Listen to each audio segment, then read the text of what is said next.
اللہ تعالیٰ نے وعدہ کیا ہوا ہے وہ بھوکا تو نہیں چلاتا لیکن پریشانی تو ہوتی ہے، ٹینشن تو ہوتی ہے۔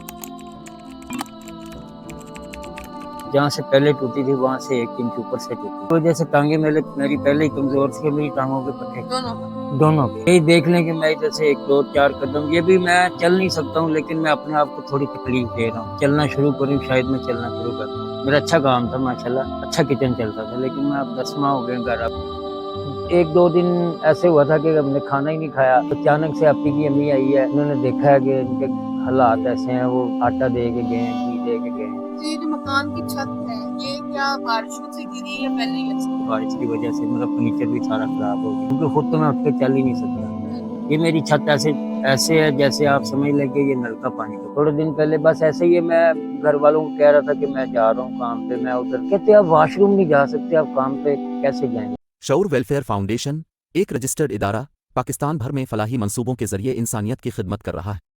صدقات، زکوٰۃ اور عطیات کے لیے ڈسکرپشن میں فارم کا لنک موجود ہے۔ عطیہ کریں اور خیر بانٹیں۔